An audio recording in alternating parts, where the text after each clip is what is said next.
My name is Amir Artabili. I'm your host. Welcome to Amir's podcast. Today we have a very unique subject, and I had to think about it many times before I come up with this episode.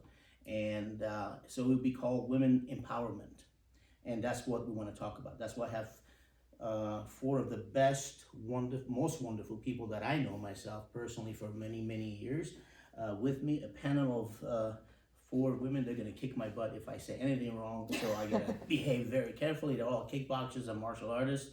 She's the newest one. She's got a white belt, but we got a black belt, 10 years kickboxing, and of course, she's a badass. We already know that. All right. Well, today's episode is not about politics. It's not about trend. It's not about slogans. It's about truth. It's about courage and responsibility, and that's what we're going to talk about. So for me as a man, to pick a subject of women empowerment, I think it makes a lot more sense because as a man, I know what kind of a society we live in. And we still live in a society that largely is male-dominant society. And I'm not talking about just the United States, I'm talking about the world, period. To the point that some people openly talk about it, some people quietly, and some people disguise it as tradition, as where we come from, culture, or even law, which is ridiculous. Is that right?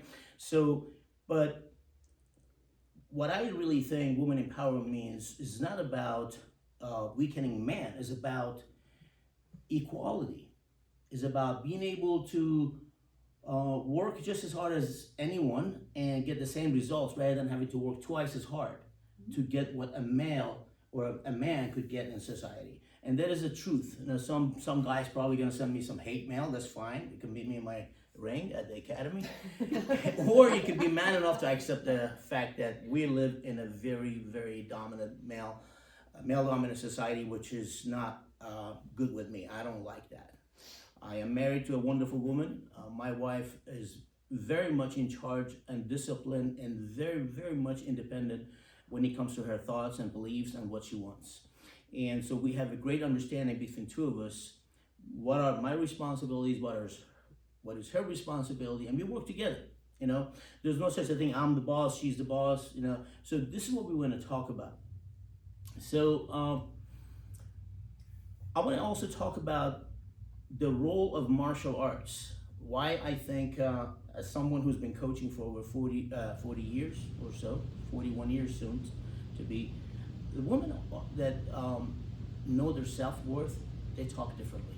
We know that. And the women who know martial arts and they practice martial arts and they do martial arts, they walk confidently.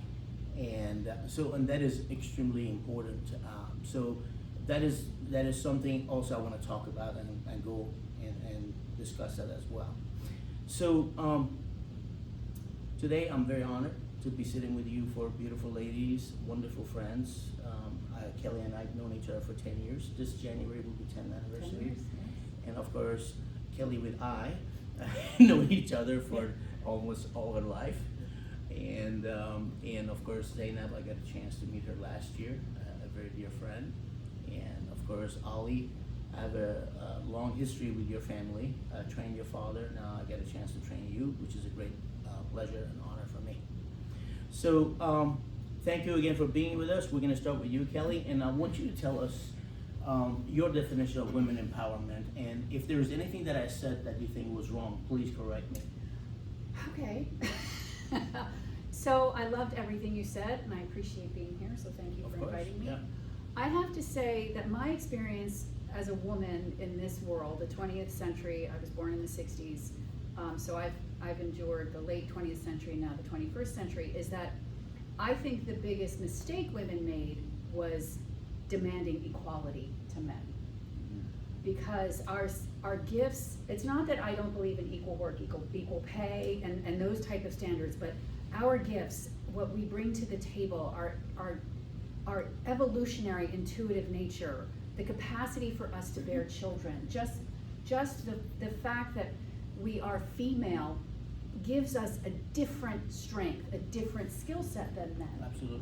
And by trying to silence that out of feeling threatened or intimidated or a lack of understanding, I think men have not really understood how to welcome the feminine into their lives and into their structures of government and power and business. Has done the world a great disservice over the last, I would say, probably 500, 600 years. But that's shifting now. I don't know if you guys sense it, but I really see a shift, and it's absolutely beautiful. So I maneuver and strategically place myself in business absolutely proclaiming my femininity, not trying to be like a man. I don't want to beat them at their own game. I will beat them at my game. Oh, that makes a lot of sense. That's a beautiful way of saying it. I just want to make sure, if I could interrupt you for 1 second. Yeah. I do believe, empowerment, women empowerment is not about, competing or replacing men. Right. So I definitely want to make sure I clarify that. Because I know that whether we like it or not, there are a lot of areas that we cannot be equal. Simple as that. Like you could have a child and I cannot. Is that right? Yes. You could be a mom, or we live in for example, say sport of boxing. You cannot put a female to fight a professional male fighter because they physically are different. So when I say equality, I mean equal opportunity. Both have to have the equal opportunity to prove that they can be what they want to be and have given the chance to try it, So we have, last night I was watching the world champion boxer lady. I don't know if did you watch the fight? I did. Jake Paul? Yeah. I mean, the women fights last night were by far more technical, better, and more beautiful than the guys. And that's the only reason I watched that fight because the main event was a joke. Yeah. So for me, when I say equality, is giving the same level of opportunity, and that's what I meant. Go ahead. Sorry. No, I appreciate that distinction. Now, I do want to speak to your statement about how martial arts can play into the strengthening and this confidence for women, because I came to you in 2016, like you said, 10 years in January, as I was navigating a divorce. So I was in a state of real, just crumbling, right? And grief and all, the things that you work with all the time. And martial arts gave me this confidence. So it doesn't pass my knowledge and my awareness that I started with you first, and then I formed these two companies. Then I became CEO of my life. But the confidence that came from your training and that discipline, and you can speak to this as a black belt, has been a profound element in my life. Yeah, I just want to add to that, like, I relate so much to what you just shared in terms of martial arts, like really enhancing women's confidence. I'll tell you the story of what brought me into your academy, Amir.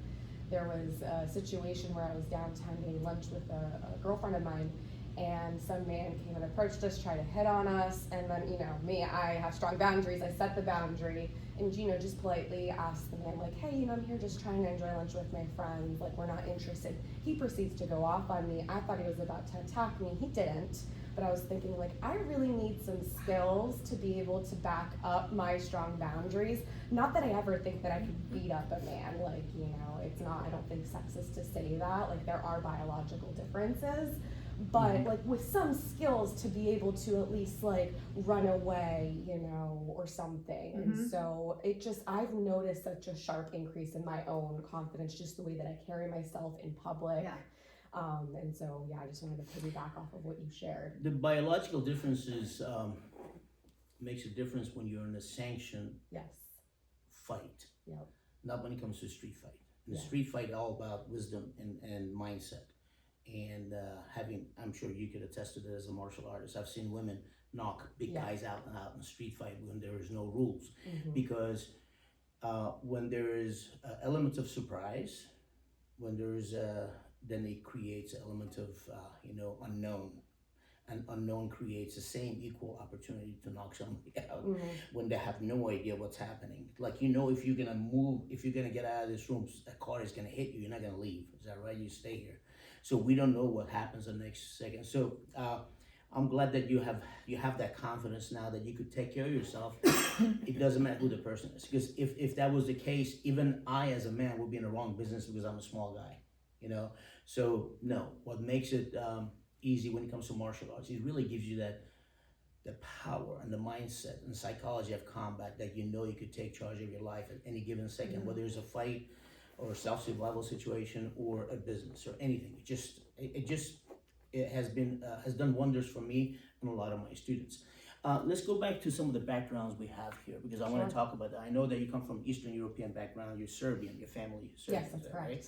right? And now Zainab is from Iran, where I come from, and she's the newest member of this, part of this community right now because she's been here, what, 2 years now? How long you been here? 4 years. 4 years. Wow, 4 years. So grab the mic. So, Yeah, 4 years. so Zainab comes from Iran.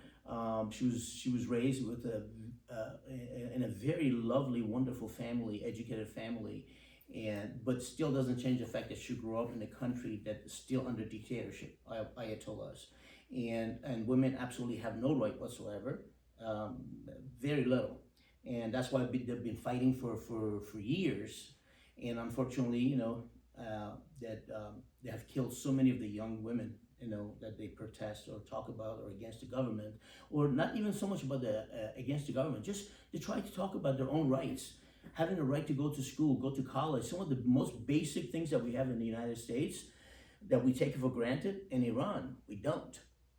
And we're talking about the culture that is over 5,000-6,000 years old. We're not talking about a country that has no history and tradition. Iran is a very rich country with a very rich, culture, but unfortunately under that government. So I really like to get, your point of view coming from Iran as a young girl who grew up in that society. How difficult must have been, for you. I know, I've been here for over 40 years, so I pretty much forgot about a lot of this stuff. But go ahead and tell us about your experience. Yeah, first, thank you for having me here. Of It's course. such a pleasure to be with all of you. So, if I want to be really honest, I did not feel the pressure in women until I started my own business. It was like before that, it was Back in Iran. Yes, Okay. it was not that hard to be a woman, because mostly I grew in a very good family. I did not have so much interactions in the way that it could, to be a pressure on me as a woman, really. But when I started my own business and then I had to have more interactions with men, and be more, in the society, it was really hard, because they were really underestimating me, and I think that was where I understand, okay, so if I want to grow, if I want to be, if I want to get what I want to get from life, I need to, do something else. So that's where my journey to the United States starts. Okay. However, I have to disagree with you about something. The reason you did not feel the pressure, you cannot always stay home within 4 walls of your house. I know I have family members who live in Iran, and I'm sure you see it on a daily basis, how many people, young people, get killed in Iran. Remember Mahsa Amini? It was really right after, I think. Okay. No, but I'm just saying that's a reality of life in Iran. As a woman, I remember at the beginning of the revolution, you could not hold even your boyfriend's hand, or you could not even hold your husband's hand, walk on the street, and this ayatollahs and the mullahs would give you a hard time. So in reality, the pressure, is much easier for people like you who live in come with a good family that economically they're not hurting, but the women that have to go to work because the mom and dad cannot afford paying for their college or buy them the clothes that they need or whatever, it was very difficult. That's what I'm saying, because I worked I work at my dad's company, so I You never spoiled had to rotten. exactly. I never had a chance to work. In, Good experience, though. Yeah.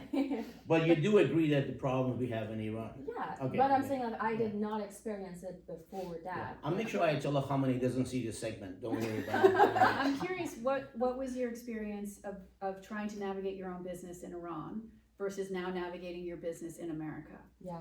So I still did not, I wanna, my goal here is to be able to start my own business. Mhm. I had a fashion brand in Iran, and Okay. it was such a great experience for me there because, I love fashion. Yes. And, I got my a degree in fashion, and then I started my own business. It was good. It was not easy for sure, because you have to deal with a lot of men. Mm-hmm. But here, like, my goal here is to be able to again have my own brand here. I know it's Nice. gonna be hard because of you, but yeah, that's my goal. I love that. That's awesome. Now, Kelly with I Yes. call you Kelly with I, the mouse, the Yeah. kickboxer, the badass girl. No, I've known you for a long time, and I always like you a lot. Of course, I love Sensei Halaba and the whole entire team. We've been friends for many, many years. I've seen you compete. You're a black belt in martial arts. You have more experience than all these ladies and when it comes to martial arts. But I've always remembered you as a very confident young lady.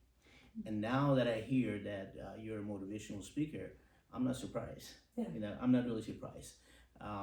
And so please tell us about your background, where you were born and where you grew up in Florida, or Okay. go ahead and tell us what you do. So I was born in a small town in Ohio where my parents were both raised. They went to high school together, and in the early 80s, because of the economic downturn, we moved to Florida, which was much more advantageous for my parents. So I really grew up here, and my father had a business. He had an auto parts business. He sold used auto parts, a junkyard, as you will. So talk about learning how to deal with men. I'm an only child, so my father really groomed me to be strong, and in a lot of instances, I won't say he threw me to the wolves, but he made me interact with people and make decisions and talk to men and figure it out, because that is the world we live in, and that's fine. It's no big deal. You do have to assert yourself. I had to figure out how to talk to men and older men. I was, my teenager to very early 20s, and I'm, going head to head with people that want to argue with me.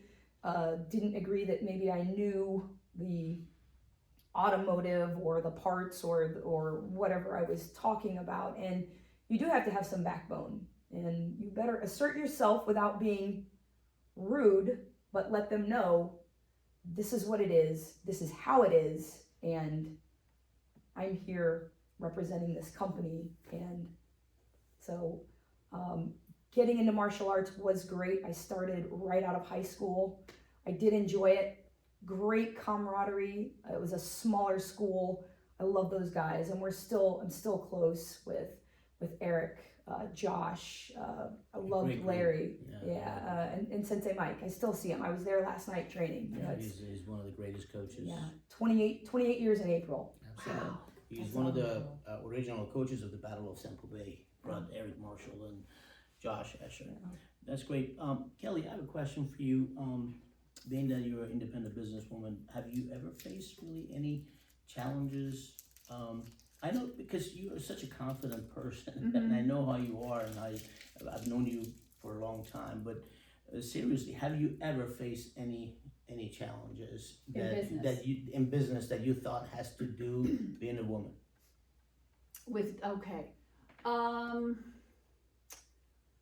No.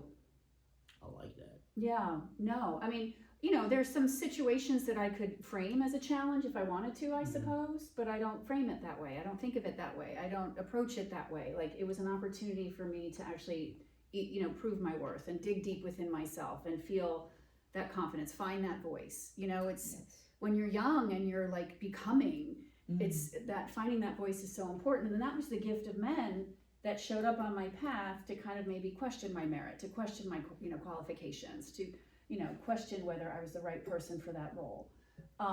So no, they were great. What role does financial independence plays in woman empowerment? Well, I mean, that has been a great gift in my life, is to have financial independence, because that allows me a certain freedom from scrutiny, from having to toe the line, from having to take orders from other people, from all these things. So that is, I can't speak to doing it another way, because that's just not my life story.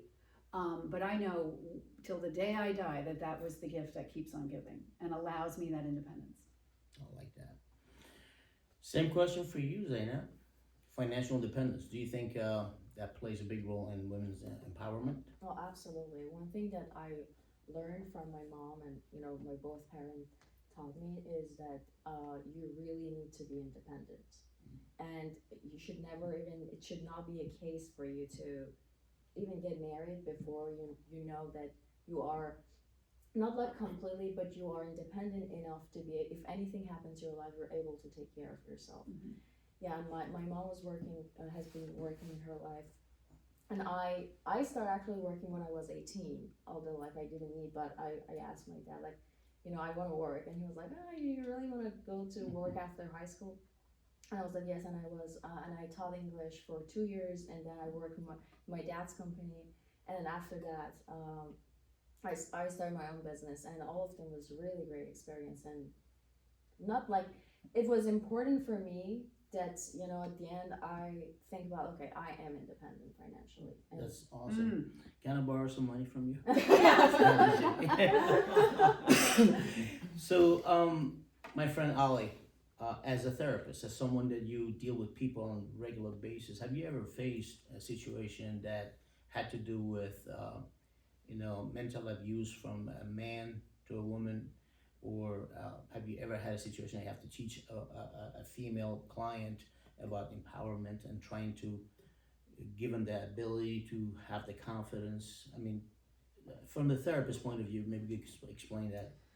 Yeah, I mean, so many. I'm trying to think of one that really stands out, but I mean, just overall, yeah, that's absolutely something that I encountered and still encounter, today working with clients, because I specialize in trauma.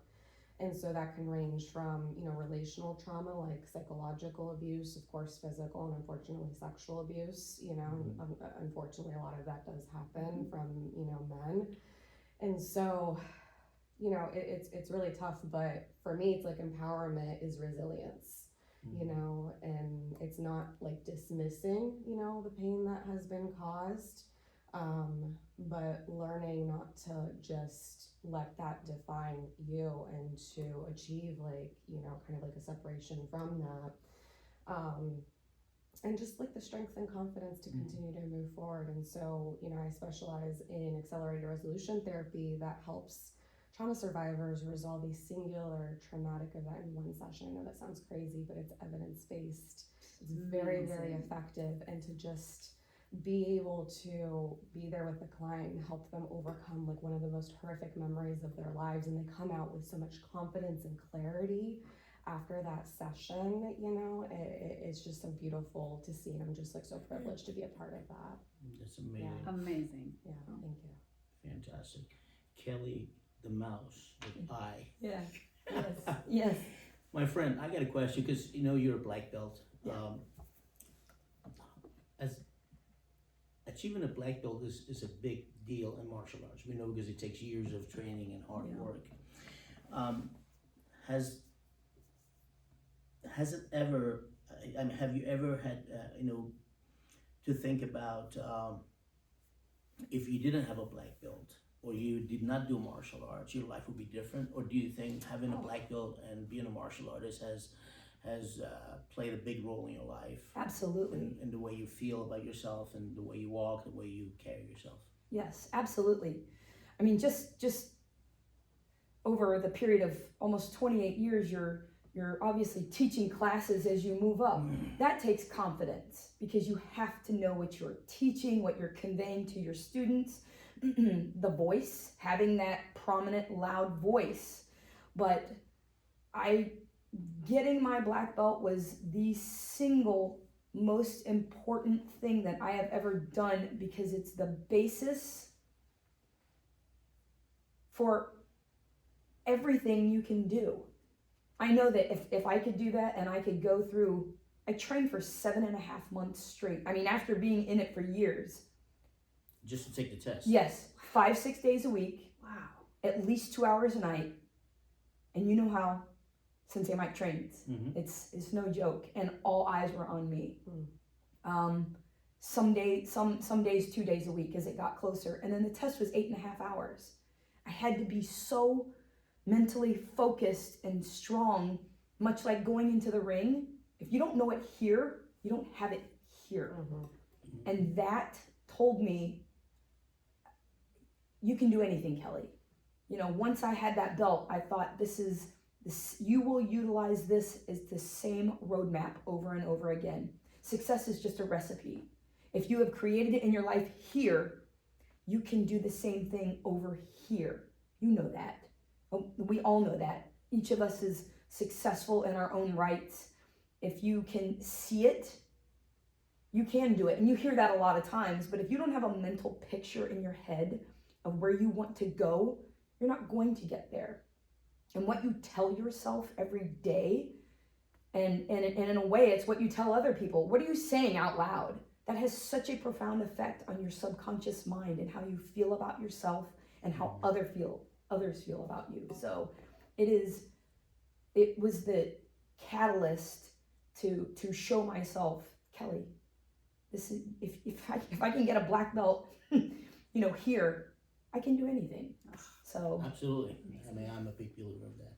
That's so true. The brain wants to follow through with what we tell it. yes, So it literally is speaking it into existence. yes. And the subconscious loves patterns. Mm-hmm. Kelly, how long you been married? Oh, we've been together, let me think, 16 years? Any kids? No kids. Have you ever kicked his butt? No, well, maybe more with this. Yeah. Yeah. Oh boy, I get Yeah. that all the time. Yeah, he does too. So, Well, I'm telling you, my wife doesn't even have to do this. All she has to do, yes, that's it. Yeah. The look. yeah, The look. it is the look and the voice. That's amazing. No, we definitely have mutual respect for each other. I tell you about my wife and I, how we met. Arranged marriage is something that's part of Iranian culture, at least in the old days. I mean, now it's going away. People don't believe it as much. I've had, unsuccessful marriage before, and I didn't think I was going to get married again until I saw a picture of my wife. I said, I got to meet this woman. But I could not go back to Iran. She was in Iran. And because I cannot go to Iran because of the political problems, and so we made arrangements to see each other in Dubai. So we were friends for on basically online and phone calls and stuff for say 7-8 months. I never forget. I asked her over the phone. I said, "Would you like to marry me?" Over the phone. Over the phone. Aw. You never And met? We never met. Just Wow. pictures and phone calls. Wow. I know it's hard for someone who's raised in the United States, and I'm pretty much Americanized. I didn't think I was ever gonna do that, but so she said yes. So we had to have an engagement party without me. They just had my picture of my mom, just like I was a dead man. I was gonna say, it sounds like a that. funeral. Yeah. Right? So my mom and my mom and my sister at that time, they went to her house, visited her family, and I'm thinking to myself, what are you doing? I never thought this was gonna work. And now 23 years later, Yeah. I absolutely deeply love her, absolutely. And again, another thing, going back to working and being independent and everything, my wife has always worked ever since she was a young girl, just like Zainab. So she was very independent, very independent. And the very first question she asked me was that I like to work. So okay, I have no problem with that, because a lot of Iranian men are like. So this is what I told her. I said, okay, if you like to work because you like to work, I'm fine with that. It's none of my business. You want to work, you have to work. But don't ever think you have to work because we need it. I think I'm financially strong enough that I can support both of us. But if you want to work, that's fine.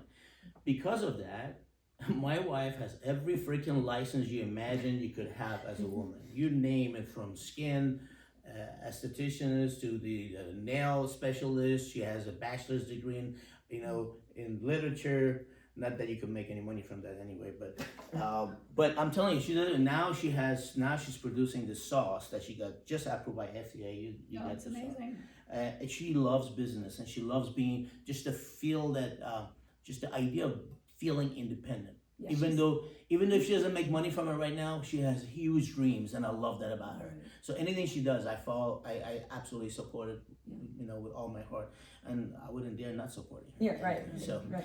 I'm like, I have like 100th degree black belt, and I cannot fight her. That's for sure. No, you would Yeah. lose. Absolutely. Anyway, I am so glad we got a chance to sit together. This is such a great subject, and I think with one session, one episode, you really cannot cover this. But just the fact that every one of you are so wonderful and have such a tremendous, extensive background in business and your own, your career. I thought it was a great idea to, have a gathering and an episode about women empowerment, and I really, really appreciate it. Kelly, this is your second time with me. The first time I was with you, I loved it. I learned a lot. Did you guys know that Kelly was a professional wine taster? She used to travel around the world and get paid lots of money just to taste wine and get drunk. How do you do that? That's a pretty good No, I'm just gig. joking. That's a great gig. There was a lot more to it than that, but there were days that was what it was. Excuse my ignorance. I'm just joking with you. You know that. But I thought I really thought that was amazing that you did that. But So Well, can I add something? of course, Okay, about my experience with martial arts and boxing. So I met you through one of her friends last year. Mike Navila. Let's Yes. mention his name. Yeah, my dear Mike. Yeah, get in class, you bastard. And then so I started, coming here, and then I started to, join the kids class because, I was very small. I was like, I don't want, older people kick me. So I joined the kids class, and then I got very busy. You realize the kids could kick you harder Yeah. than the guys. Exactly.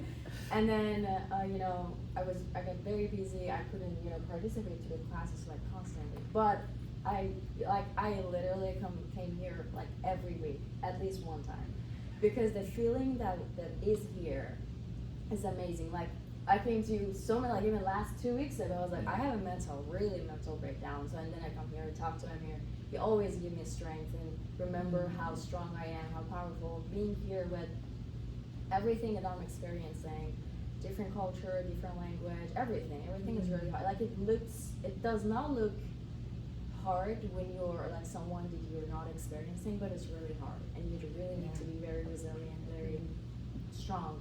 But sometimes I really lose that because it's hard. I can't get rid of her. Also, she knocks on the door, she walks in. No, I was like, how are you? No, I I'm was just like, joking. No, open the door. I truly look at you as if you were my own daughter, seriously. And I enjoy having you. And the fact that we met, I'm very, very, very pleased. And my wife loves you to death. Yeah, I So love her. it's She's amazing. great to have you as part of our academy family, and also, of course, Kelly with Y, and this is gonna stick forever. Kelly with Y and Kelly with I, and of course Ali, and of course you and I had tremendous history together. So, ladies, thank you so much for being here. You guys are wonderful, and don't be a stranger.